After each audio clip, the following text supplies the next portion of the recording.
હરણી lake ઝોનમાં boat દુર્ઘટનામાં 14 જણના મોત માટે જવાબદાર કોટિયા પ્રોજેક્ટના વધુ 10 ભાગીદારોને વડોદરા કોર્ટમાંથી જામીન મળી ગયા હતા.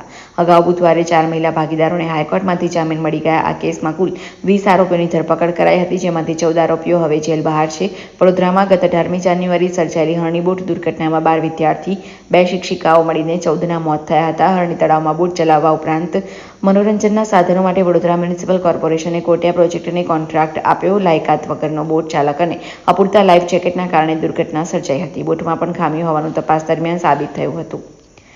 12 માસૂમો, 2 શિક્ષિકાઓની જળ સમાધિની અત્યંત કરુણ દુર્ઘટના છતાં કોર્પોરેશનના એક પણ અધિકારીઓ સામે હજુ સુધી કાર્યવાહી થઈ નથી. બીજી તરફ કોટિયા પ્રોજેક્ટના ભાગીદારો, બોટ ચાલક અને મેનેજર સહિત 20 આરોપીઓની પોલીસે ધરપકડ કરી હતી. તારીખ 7મી મે મંગળવારે ગુજરાતમાં લોકસભાની ચૂંટણીનું મતદાન પૂર્ણ થયું થતાં જ બુધવારે આ કેસમાં 4 મહિલા આરોપીઓને નૂતન શાહ, વૈશાખી શાહ, તેજલ દોશી, નેહા દોશી હાઈકોર્ટમાંથી જામીન મેળવીને જેલ મુક્ત થયા છે.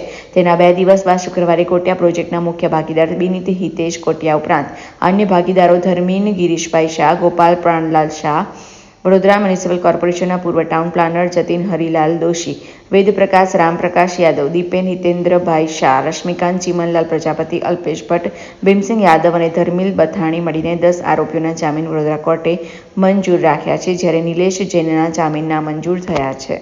આજે કોર્ટમાં ઘણા એવા આરોપીઓની જામીન અરજી હતી, જેમાં મારી માહિતી એક કંઈક નામંજૂર થઈ, બાકી તમામ નામદાર કોર્ટે શરતોની આધીન મંજૂર કરેલી છે જામીન અરજી.